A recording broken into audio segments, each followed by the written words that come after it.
So I was just thinking.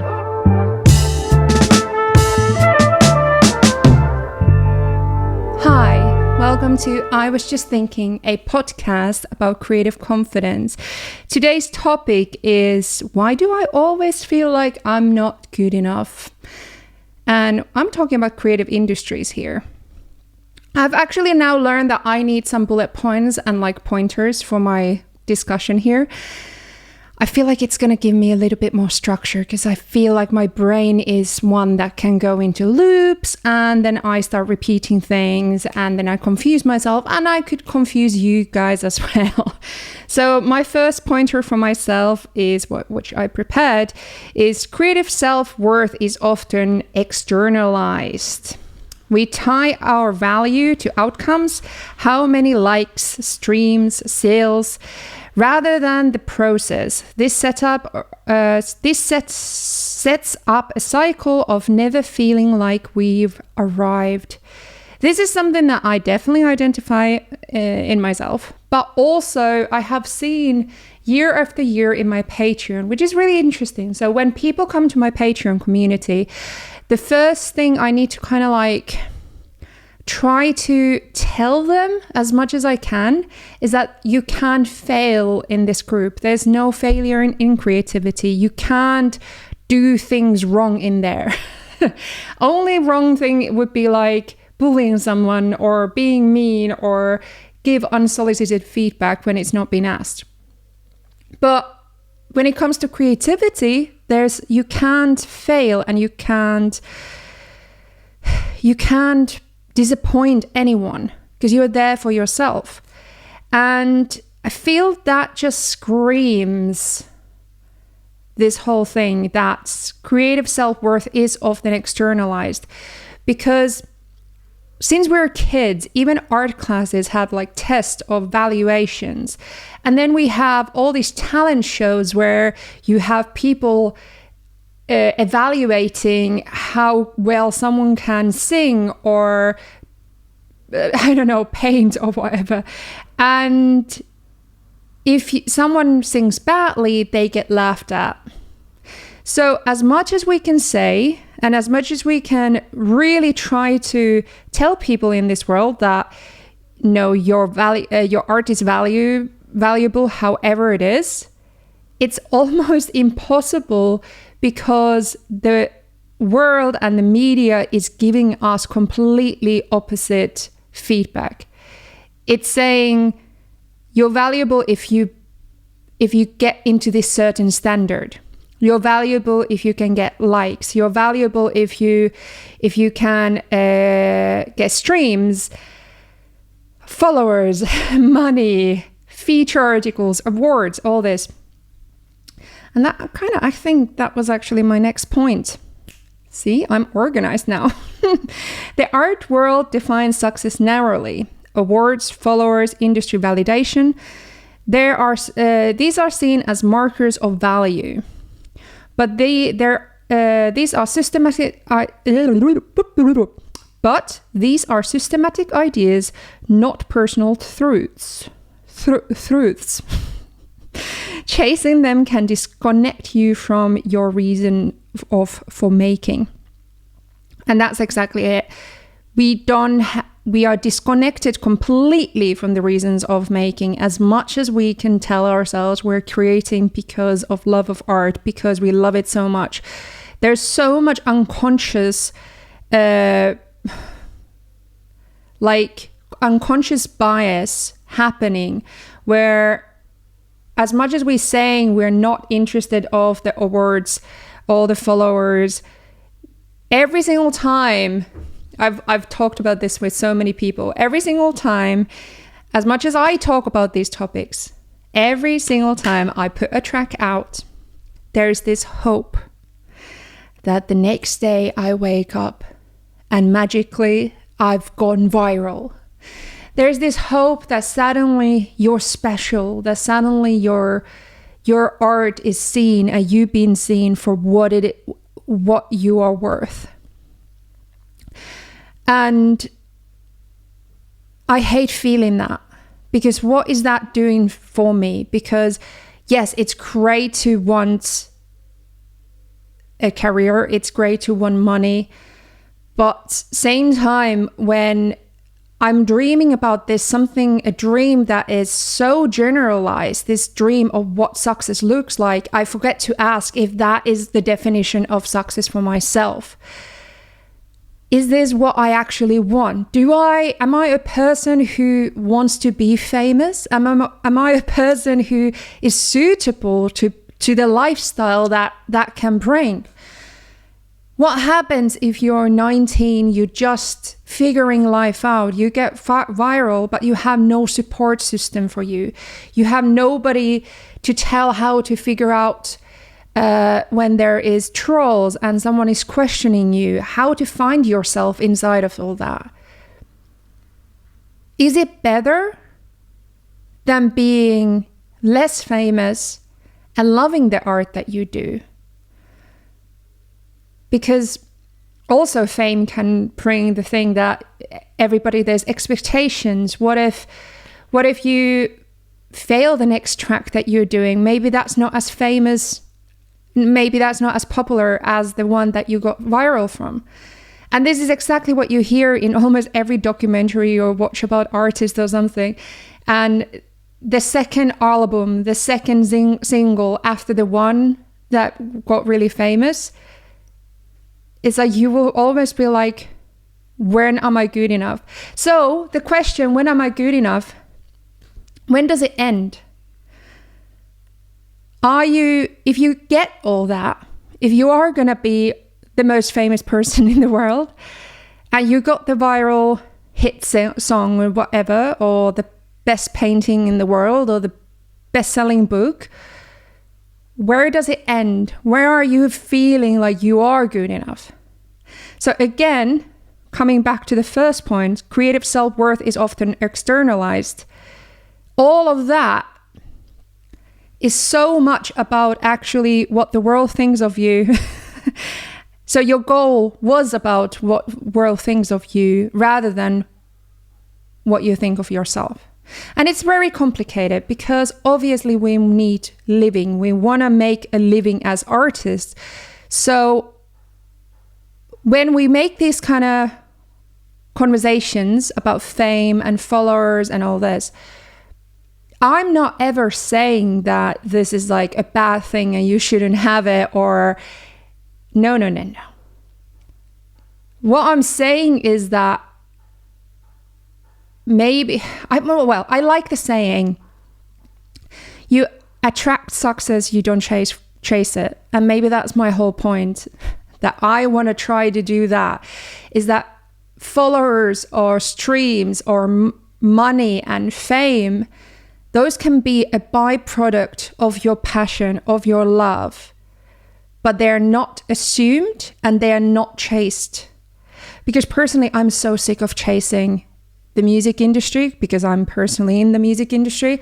I'm so sick of, thinking that I need other people to give me the space, to give me the structure to create and to exist. The amount that I've heard people say, like, I don't need other people to like recognize me or notice me or find me. I just want someone to come and sign me for a record label so that I can get the structure, that I can get the support. And I get that. But it's, again, what are you getting it for? You're getting it to get fame, to get streams, to get money. But what is it that you are then selling? Are you prepared for all that? Do you have the art that they want? Are you willing to create art that they keep on wanting? I was thinking about this the other day, how much there is a rules for the industry. Whatever industry there's certain type of rules, how the industry works. So example, in music industry, you have record labels, you have genres. So each record label works with a set of rules. What kind of genres they publish, what kind of artist they want to support, what is expected from the artist, what is the quality that is expected, what is the amount of art that needs to come out of those artists. All of that has structure and rules that the employees follow. Then we have genres, and genres all have rules. And I'm sure that all of this kind of like applies to any art industry, really. You have genres with rules. So we have, house music, but inside of house music, we have melodic house. And melodic house has its own structures. What is industry standard? What does a melodic house track should sound like? During the years, this system has developed these ways to categorize art in a way that it's easier to sell. And this is by people who are not artists of themselves, but they are the people who know money. They know capitalism. They know how to make money with art. So they need structure. They need labels. They need boxes. So that's why we have rules, which is okay. I'm not saying that that's a bad thing necessarily, because also that can create money and income for people. But what I've been thinking is we need to learn the rules to be able to separate them from what we actually are. So I feel like the rules of the industry are separate from our artistry. So I've talked about this before. It's almost like as LNA, as me as an artist, I always said like LNA is a melodic house artist or electronica artist. So as LNA, I can follow the rules. I choose to follow those rules. But as Liina Turtonen, I don't want to follow the rules. I want to do my own thing. But when you are choosing to do your own thing, you're choosing not to commercialize it or sell it the way that the industry is structured, which means that you might not be able to get followers as easily, money as easily, because you're not following the rules of the industry or the industry standard. And I think one of the most important things is to understand what the rules are so you can choose whether you want to play them or if you don't want to play them. Part of me has, during the years, learned that I want to play them. Partly, there's parts of me that wants to, and then there's parts that doesn't want to. So last year I was making one track a month, and that was very much like I wanted to learn the rules of melodic house and electronica and like how does it work, playlisting, record labels, all that. And I did learn. I learned so much from that year, and I'm so glad that I did that. That microphone is a little bit low. There we go. And I did learn so much from that year. And then this year, I feel like I've gone to the opposite end where I've learned those rules. And now I've realized that those spaces that are made for melodic house, I don't think they are for me. I don't think I enjoy the spaces where melodic house is often played. There's nothing wrong with those spaces. It's just not for me. I can't be fully myself there. I've learned that there's a lot of music industry spaces, and what I mean with spaces is like, where is it being played? Like parties, events, online communities.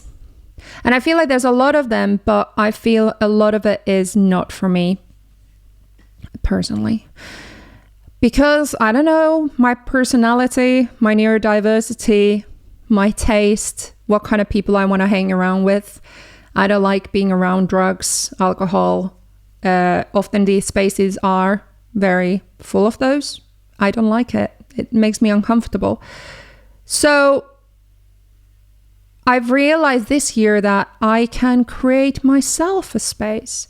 I don't need the industry structure. I don't need record labels where I'm needing to work with people that I don't necessarily always like, or that is a struggle to work with. With this choice, I'm choosing not to play the game anymore, not to play the rules. I'm choosing to give myself the space and the structure to become the artist that I want to be. and to just exist as an artist. So I'm taking the money away from this equation. I'm not expecting to earn from it. I'm not expecting to have money from it because music generally doesn't have much money in it anyway. So if I take the money and wanting to earn from it completely away, and I just do it for myself I don't care if other people come and see what I do, or I don't care if it touches, if I make something that touches another person emotionally and that they want to see it, it's the best feeling ever. But I can't expect it. I can only expect to touch my own feelings and make me feel good. I was really careful of how to say that. I don't want to say that. I want to just touch myself. Oh God, where is my head? I hope this makes sense. What's the time? 16 past. Hey, let's take a letter before we go forward. Again, thank you so much for everybody who's been listening to this podcast. And again, reminder that I will be reading your letters here or voice notes. So send me them at LIINA Thinks on social media. TikTok or Instagram are fine. This is from Charlie.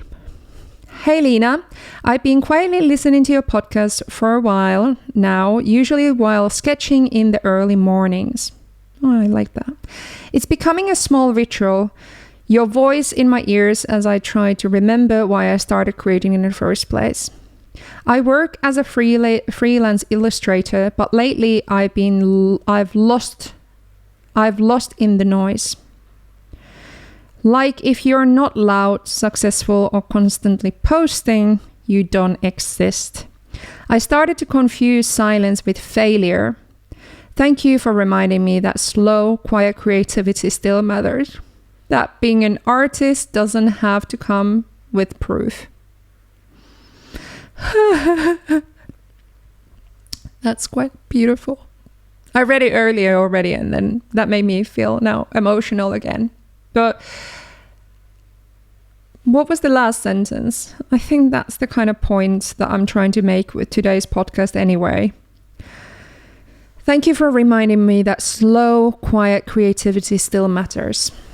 That being an artist doesn't have to come with proof. No receipts needed. I think that's the whole point. That's the whole point of creating yourself space to fall in love with what you do and do it truly for you. But it's so confusing because the world is making you feel that if you don't put yourself out there, if you don't have the proof, you're failing. If you're not earning money from what you make, it's failing. Just this morning, actually. This is such a good point, actually. Just this morning, I wanted to start doing this podcast filming. And I said to my husband, why, I don't know if, what's the point of me doing these podcasts if nobody listens? And he said to me, very wise man, he said to me, well, why are you doing it for somebody else? You wanted to do it originally just because you have a lot of thoughts and it's an outlet to put those thoughts in. Put them out, use it as a diary, use it as a tool just to put your thoughts out there. And I was like, yes, that's the whole freaking point. That's why I started it in the first place. Thank you for reminding me. And to be honest, after that, I went to my YouTube and because I filmed this and I put them here on YouTube with the video so you can actually see me. And I went to the comments and someone was saying how they were really appreciating how honest and open I am and myself, and they wish that their daughters are not going to be able to be as brave as that when they grow up. And I was just like, why am I crying now? But I was just thinking that that's exactly everything that I've been saying today. I've been saying that you need to do it for yourself, and if you attract it, you attract success, which means validation in certain forms or nice feedback like this, you don't chase it. So I started this podcast not because I'm like, hey, it needs to become the biggest podcast in the world, but because I wanted to do something. I wanted to do it for me. And then reading that comment and then reading this letter is exactly all what I need out of it, that my thoughts can help somebody, or it brings something to this world. I feel like the world is, sometimes it just feels like the world is burning, and then we're like, well, why the hell are we even doing this? Why am I making art? Why am I doing this? And then you're thinking like, because of that, like, this matters. The fact that someone is saying that to me, someone is listening, it's bringing a little bit of hope and positivity to this world. And if anything, that's what we need more. We need it through our creativity, and we need it through our art. And it matters. It does matter. Yeah. Wow, that got emotion. There was another one from Reese. Yo, Lena. Your podcast hits a nerve in a good way. I make beats in my room. Oh, another music producer. Have for years, but I've never posted a single track. Why? Because every time I get close, I spiral, thinking that it's not pro enough, no one cares, and I'm too late. I scroll past 18-year-olds with perfect mixes and 200k followers and think, what's the point? But then I hear you say that there's no deadline to be a creator, and that's maybe the fear me. Ooh. But then I hear you say there's no deadline to be a creator. That maybe the fear means I care. So yeah, thanks. I needed that. Peace, Reese. Peace, Reese. There's a lot about this. I feel like the whole age thing. I made a TikTok recently about age and feeling like as soon as I turned 30, there was this voice in my head that started to tell me that I'm too late, that, you know, I don't matter and my art doesn't matter, and, you know, only the young, fresh ideas, that's what matters because it's hot, it's new. And about the bias that music industry and many industries have about art is that the new people are exciting because there's this whole concept of like the new exciting artist, that everybody, the new talent. And it's, as much as I don't believe in it, I don't believe that there is a age limit for any kind of creativity, anything, then it still creeps in. Because again, this is what I've been talking in this podcast episode, is that there is again, the industry, and then there is being a human, which means that we're creative. So those two are different things. There's the industry standard, industry rules, industry bullshit. And then there's just being a human and creative. Everybody's creative. Everybody has creative ways to be, like being a mathematician is being creative. There is creativity isn't something that exists. It's not something that exists only for those who can market it. It's a human quality that allows us to do science, allows us to invent things, allows us to build houses, to have infrastructure, allows us to do education. Creativity is needed, and it needs to be embraced as it is, not as a